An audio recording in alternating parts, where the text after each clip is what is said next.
Hello everyone, this is video number 1 of chapter 1 Geography class 8th. Chapter name is Resources. इस chapter में हम resources का meaning पढ़ेंगे, type of resources के बारे में पढ़ेंगे और कंजर्वेशन ऑफ रिसोर्सेज कि हम रिसोर्सेज को किस तरह से सेव कर सकते हैं अपनी फ्यूचर जनरेशन के लिए। ये सब चीज़ें हम इस चैप्टर में कवर करेंगे। यहाँ एक छोटी सी स्टोरी गिवन है, ये हम ब्रीफ में पढ़ लेते हैं। इसमें क्या लिखा है, इसमें मोना और राजू है, दो बच्चे हैं। दोनों अपनी मदर की हेल्प कर रहे हैं घर को साफ़ करने में। अब मोना राजू को बोलती है कि ये सारी चीज़ें देखो एक बार, जैसे कि क्लोथ्स हो गया, यूटेंसिल्स हो गया, फूड ग्रेन्स, काफ़ी सारी चीज़ें थी आसपास घर के अंदर।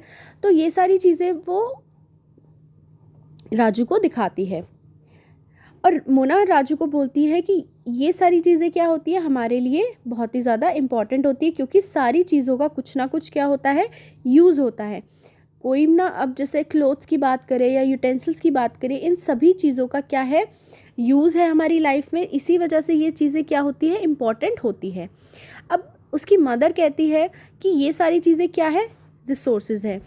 क्या होती है, रिसोर्सेज होती है। अब राजू पूछता है कि रिसोर्सेज क्या होती है। रिसोर्सेज उसको नहीं पता, उसकी मदर ने उसको बोला ये सारी चीज़ें जो तुम देख रहे हो, ये सारी चीज़ें क्या है, रिसोर्सेज है। लेकिन राजू को नहीं पता कि रिसोर्सेज क्या होते हैं, तो वो क्वेश्चन पूछता है अपनी मदर से। अब मदर आंसर करती है, anything that can be use to satisfy a need is a resource. कोई भी ऐसी चीज़, कोई भी ऐसा ऑब्जेक्ट जो सेटिस्फाई करे नीड को, उसको हम क्या कहते हैं, रिसोर्सेज बोलते हैं।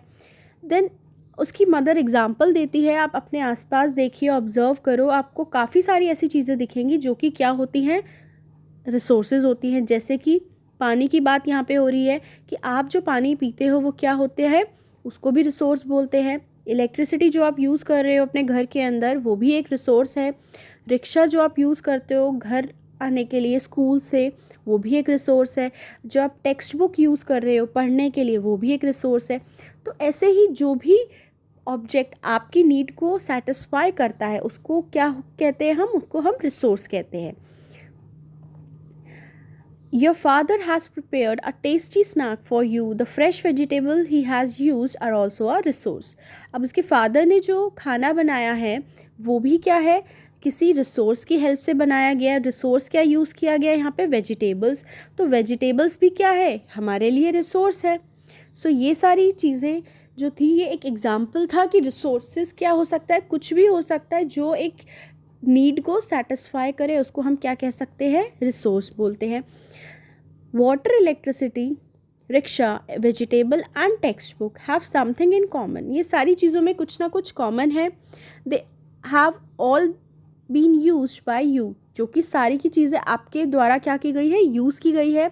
सो दे हैव यूटिलिटी, यानी कि उसकी क्या है, यूटिलिटी है, या फिर उसको आप यूज़ कर सकते हो। यूटिलिटी मतलब जिसको आप यूज़ कर सकते हो।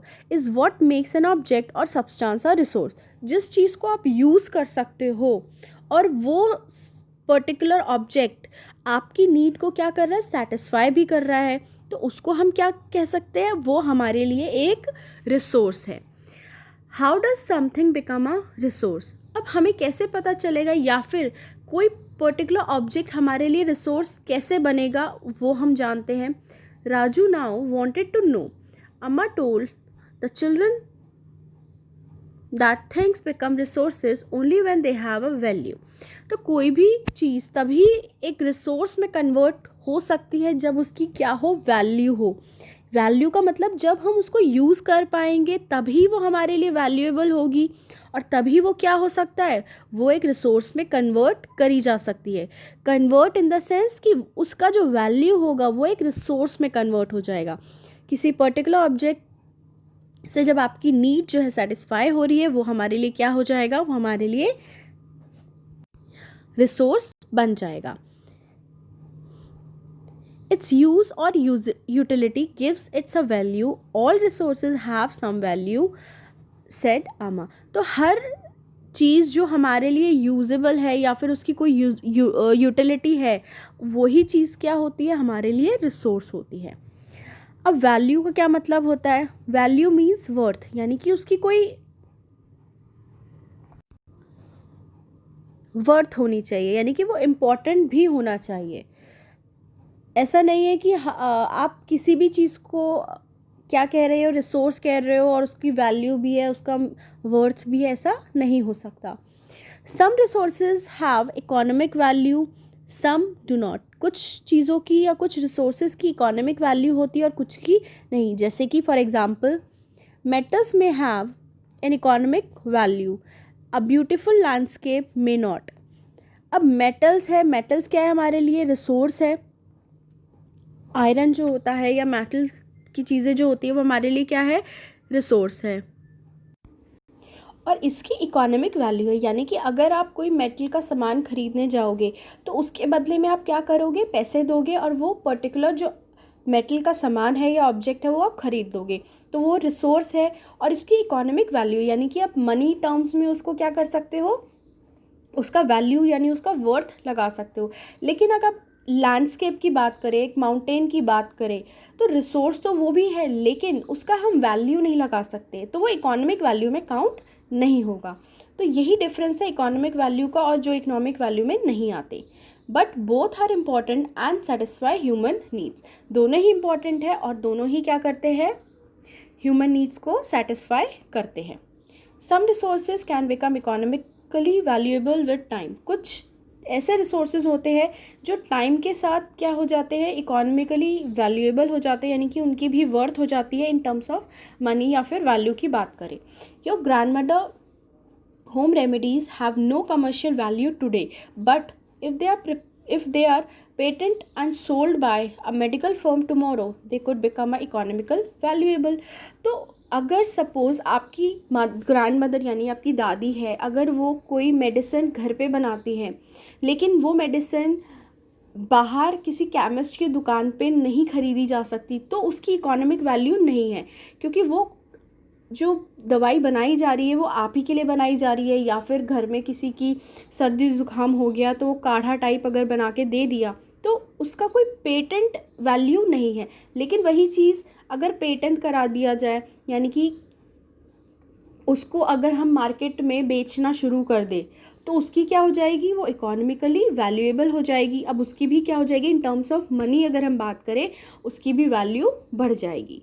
तो यहाँ पे जो वैल्यू का मतलब है वो यही है कि जब तक कोई चीज़ आपके पास है, जो आप ही आपस में यूज़ कर रहे हैं, घर में यूज़ हो रही है जो चीज़, उसकी इकोनॉमिकली वैल्यू नहीं होती। लेकिन जैसे ही कोई उस चीज़ को मार्केट में यूज़ करना शुरू कर दे या मार्केट में वो चीज़ सेल आउट होनी शुरू हो जाए, तो उसकी भी क्या हो जाती है, इकोनॉमिकली वैल्यू बढ़ जाती है।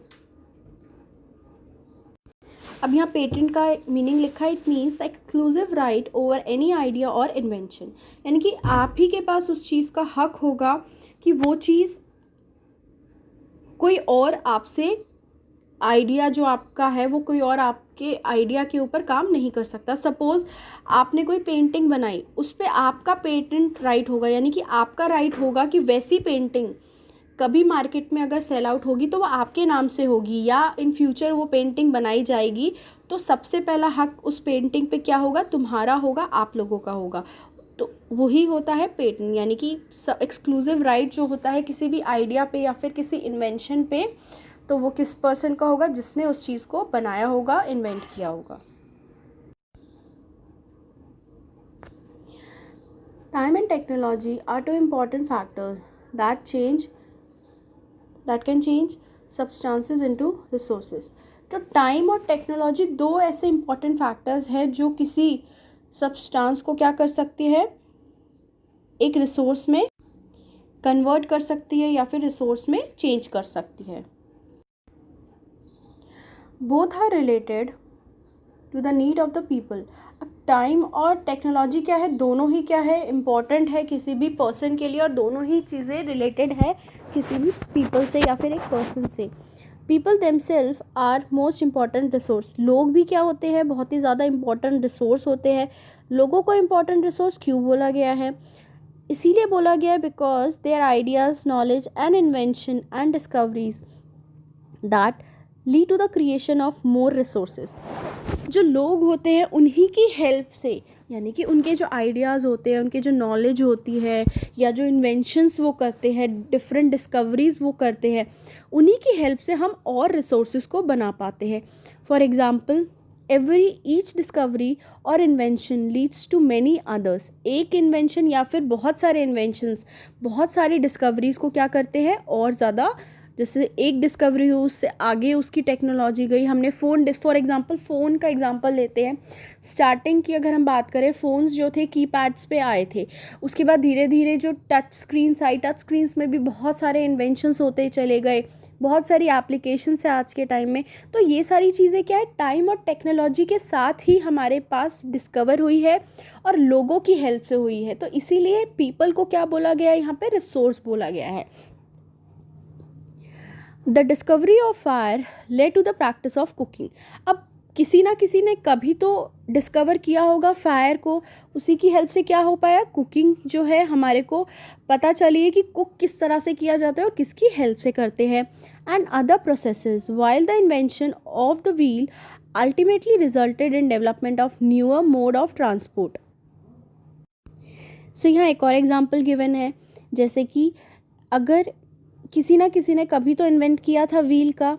अब व्हील का इन्वेंशन हुआ, उसी की हेल्प से क्या हो पाया, नए नए जो मोड ऑफ ट्रांसपोर्ट है वो हम डेवलप कर पाए हैं. The technology to create hydro electricity has turn energy in fast flowing water into an important resource. अब टेक्नोलॉजी की हेल्प से हमने क्या क्रिएट किया, हाइड्रो इलेक्ट्रिसिटी क्रिएट की, जिसकी वजह से हमें क्या मिली, जो एनर्जी यानी कि जो इलेक्ट्रिसिटी की यहाँ पे बात हो रही है एनर्जी की, तो with the help of fast flowing water की हेल्प से हमें मिली. तो रिसोर्सेज भी हो गया ये हमारा.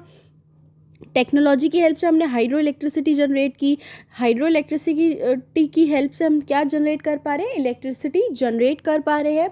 और उसका जो पावर होता है वो काफ़ी ज़्यादा अच्छा होता है, यानी कि हाई होता है. सो ये भी हमारे लिए क्या है, एक इम्पॉर्टेंट रिसोर्स है. अब नाउ टाइप ऑफ रिसोर्सेज, कि रिसोर्सेज जो होते हैं वो कितनी कैटेगरीज में डिवाइड होते हैं. Resources are generally classified into natural, human made and human. 3 categories में डिवाइड होते हैं. First is natural resources. Resources that are drawn from nature and used without much modification are called natural resources. जो भी resources हमें nature से मिलते हैं, या फिर ऐसे रिसोर्सेज जिसको हम बिना मॉडिफाई यानी कि बिना चेंजेस के जो यूज़ कर लेते हैं, उसको हम नेचुरल रिसोर्सेज बोलते हैं. The air we breathe, the water in our river, lakes and soil, minerals are all natural resources. ये सारी चीज़ें क्या है, हमारे नेचुरल रिसोर्सेज है. Many of these resources are free gifts of nature and can be use directly. सारे के सारे जो चीज़ें होती है, जो नेचुरल रिसोर्सेज होते हैं, यहाँ पे नेचुरल रिसोर्सेज की बात कर रहे हैं हम, तो नेचुरल रिसोर्सेज जो भी हमें नेचर से मिलते हैं वो फ्री गिफ्ट ऑफ नेचर होते हैं और उनको हम डायरेक्टली यूज़ करते हैं. एयर है, हम एज इट इज़ यूज़ करते हैं. पानी है, वो हम एज इट इज़ यूज़ करते हैं. बहुत सारी ऐसी चीज़ें हैं जो हम नेचर से, जो डायरेक्टली हमें नेचर के थ्रू मिलती है, वो हम उसको बिना मॉडिफाई किए यानी कि बिना चेंज किए उसको यूज़ करते हैं.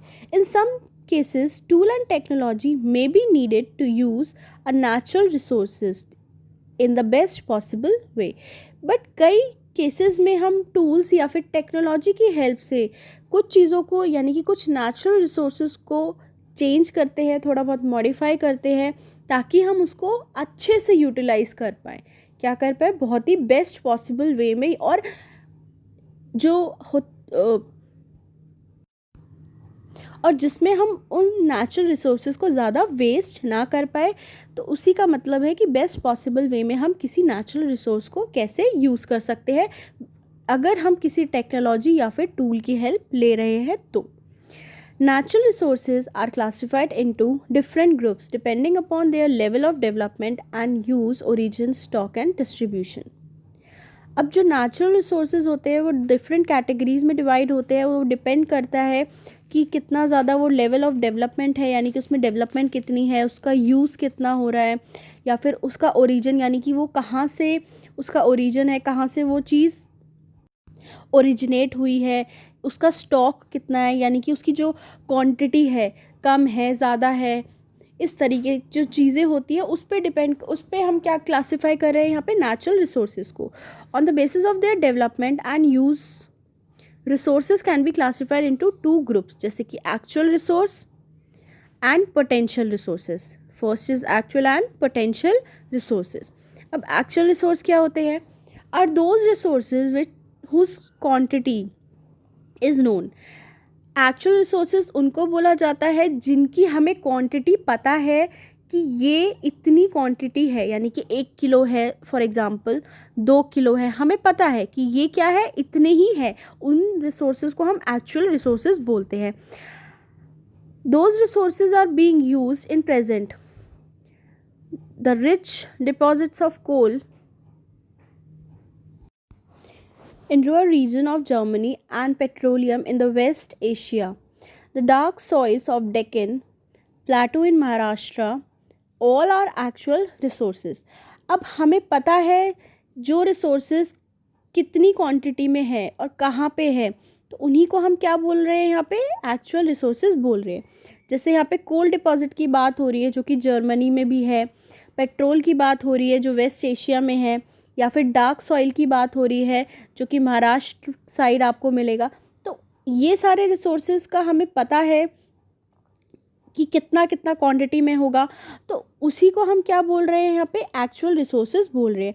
Next is potential resource are those whose entire quantity may not be known and these are not being used। तो पोटेंशियल रिसोर्सेज वो होते हैं जिनकी हमें क्वांटिटी, एंटायर क्वांटिटी नहीं पता कि ये इतने भी हो सकते हैं। सपोज 1 kg भी हो सकते हैं, 2 kgs भी हो सकते हैं, 3 kgs भी हो सकते हैं। ये kg में आपको एग्जांपल बता रही हूँ। तो हमें नहीं पता कि वो कितना है, बट हाँ हमें पता है ये है। क्वांटिटी हमें एग्जैक्टली नहीं पता, बट वी नो कि ये जो रिसोर्सेज है एग्जिस्ट करते हैं, लेकिन कितनी क्वांटिटी है वो हमें नहीं पता। और जो कि प्रेजेंट में यूज़ नहीं होते, क्योंकि हमने यहाँ पे पढ़ा एक्चुअल रिसोर्सेज जो कि प्रेजेंट में यूज़ होते हैं, उन्हें हम, वो भी एक तरह से एक पॉइंट है आपका एक्चुअल रिसोर्सेज में। ये डिफरेंस अगर आ जाता है एक्चुअल और पोटेंशियल में, तो आप ये लिख सकते हो। फर्स्ट पॉइंट आपका इजीली हो गया यहाँ पे। क्वांटिटी जिसकी नोन होती है वो एक्चुअल रिसोर्सेज होते हैं, जिसमें पोटेंशियल रिसोर्सेज में आप लिख सकते हैं कि जिसकी क्वांटिटी हमें नोन नहीं होती वो पोटेंशियल रिसोर्स होते हैं। सेकंड पॉइंट आपका इजीली यहाँ पे बन गया कि जो प्रेजेंट में यूज़ होते हैं वो एक्चुअल रिसोर्सेज है, और पोटेंशियल में जो जिनकी हमें प्रेजेंट में या ज़रूरत नहीं होती, जो यूज़ नहीं होते, वो क्या हो जाता है? पोटेंशियल रिसोर्सेज हो जाता है। तो ये डिफरेंस काफ़ी ज़्यादा आता है एग्ज़ाम्स में, तो ये इम्पॉर्टेंट है। तो 2 पॉइंट्स तो आपके यहीं कवर हो गए। सो आगे कंटिन्यू करते हैं। So these are not being used at present. जो कि प्रेजेंट में यूज़ नहीं होते उन्हें हम क्या बोलते हैं? पोटेंशियल रिसोर्स बोलते हैं।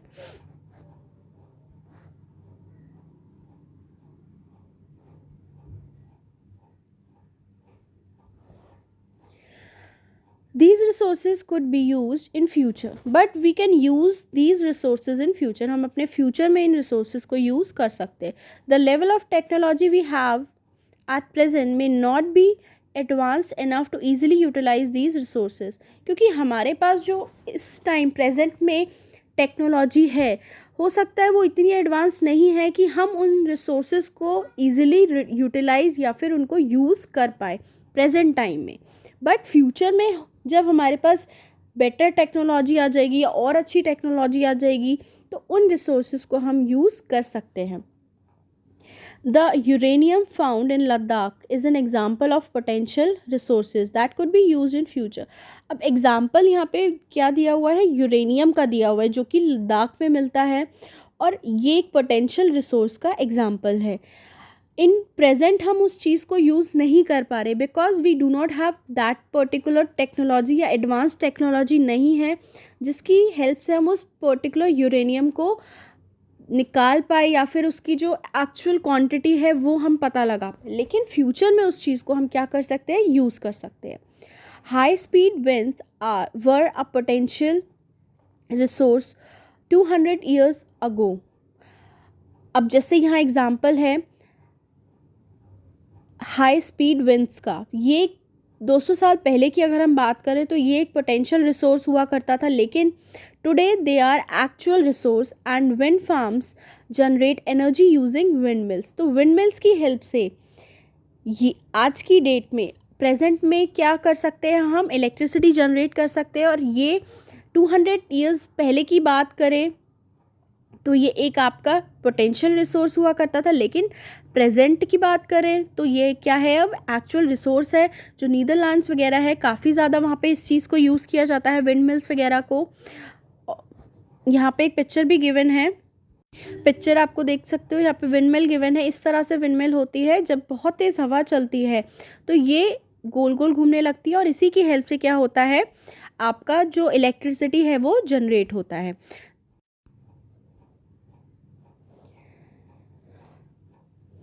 You will find Nagercoil in Tamil Nadu and Gujarat coast. तो ये काफ़ी, गुजरात में अगर हम तमिलनाडु की बात करें तो ये जो विंडमिल्स है वो उस साइड आपको काफ़ी ज़्यादा देखने को मिलेगी।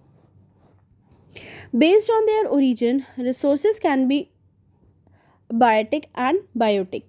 अब अगर हम ओरिजिन के बेसिस पे बात करें, अभी हमने डेवलपमेंट की बात की, जो क्लासिफिकेशन थी आपकी, हमने यहाँ पे पढ़ा था कि क्लासिफाई कर रहे हैं हम नेचुरल रिसोर्सेज को डिफरेंट लेवल्स पे। जैसे फर्स्ट आपने डेवलपमेंट पढ़ा तो पोटेंशियल और एक्चुअल रिसोर्स आ गया। अब हम पढ़ रहे हैं ओरिजिन के बेसिस पे कि ओरिजिन के बेसिस पे जो नेचुरल रिसोर्सेज है वो किस तरह से डिवाइड होता है।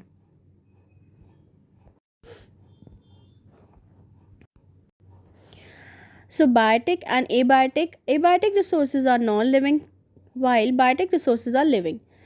सिंपल है, एबायोटिक रिसोर्सेज उनको बोलते हैं जो लिविंग नॉन लिविंग ऑर्गेनिजम्स होते हैं, और बायोटिक रिसोर्सेज उनको बोलते हैं जो लिविंग है। जैसे सॉइल हो गया, रॉक्स है, मिनरल्स है, ये सारे क्या है, एबायोटिक है। But plants and animals are biotic resource, क्योंकि प्लांट्स और एनिमल्स जो है वो क्या है, लिविंग ऑर्गेनिज्म है। उनकी में जान होती है, उनमें वो सांस लेते हुए दे ब्रीद एंड ब्रीद आउट। तो ये सारी चीज़ें किस में आ जाएंगी, आपकी बायोटिक रिसोर्सेज में आ जाएंगी। Natural resources can B broadly categorised into renewable and non renewable resources. अब नेचुरल रिसोर्सेज जो है फर्दर किस में डिवाइड होता है, आपका रिन्यूएबल रिसोर्सेज और non renewable resources. Renewable resources कौन से होते हैं,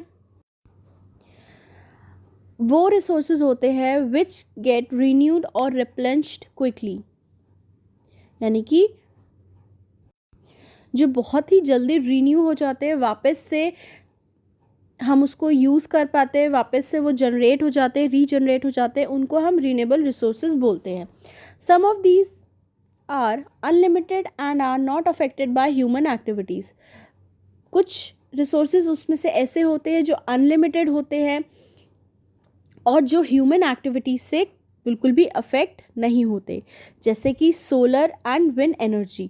अब धूप की बात करें या फिर हवा की बात करें, ये दोनों ही ऐसी चीज़ है जो ह्यूमन एक्टिविटी की वजह से कुछ भी अफेक्ट नहीं होता।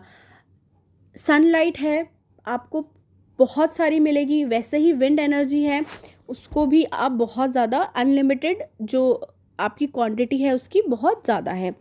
Yet careless use of certain renewable resources like water, soil and forest can affect their stock. But कुछ ऐसी चीज़ें हैं जो renewable resources तो है, but जो हम ह्यूमन एक्टिविटीज़ की वजह से उस पर काफ़ी ज़्यादा एक तरह से खतरा है, या फिर उसको बहुत ही ज़्यादा यूज़ किया जाता है, जितना उसकी ज़रूरत होती है उससे ज़्यादा उस चीज़ को यूज़ किया जाता है। तो हम कह सकते हैं कि वो रिन्यूएबल रिसोर्सेज बहुत कम टाइम में रीन्यू नहीं हो पाएंगे। उन चीज़ों को रीन्यू होने में, यानी कि वापस से पैदा होने में काफ़ी ज़्यादा समय लग जाएगा। जैसे कि वाटर की बात करें, वाटर एक बहुत बड़ा इशू है आज की प्रेजेंट डेट की अगर हम बात करें, क्योंकि वाटर की जो लेवल है, अंडरग्राउंड वाटर लेवल है, वो डे बाय डे क्या होता जा रहा है, कम होता जा रहा है। और जो ड्रिंकिंग वाटर है आज की डेट में भी, हम बहुत सारी ऐसी स्टेट्स हैं इंडिया के अंदर जहाँ पे पानी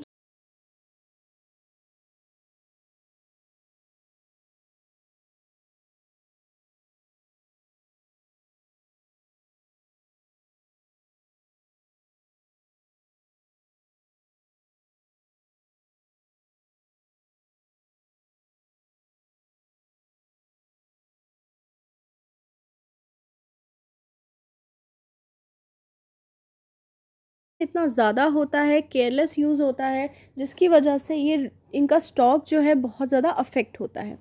water seems to be unlimited renewable resource, but shortage and drying up of natural water sources is a major problem in many part of the world.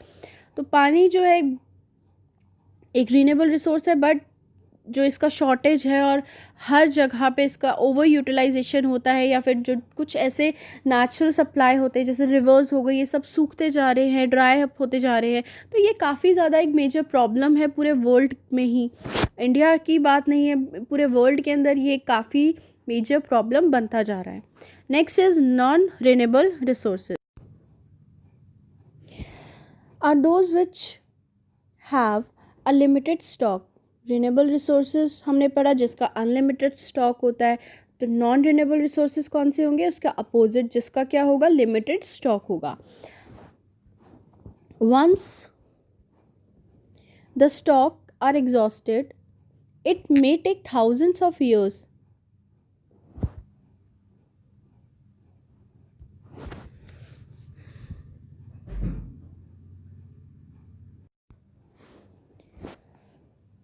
To be renewed और replenished, यानी कि उन्हें वापस से उसी स्टॉक को बनाने में कितना समय लग जाएगा? थाउजेंड्स ईयर से ज़्यादा उसका समय लग जाएगा उसको रीन्यू होने में, यानी कि वापस से रीजनरेट होने में।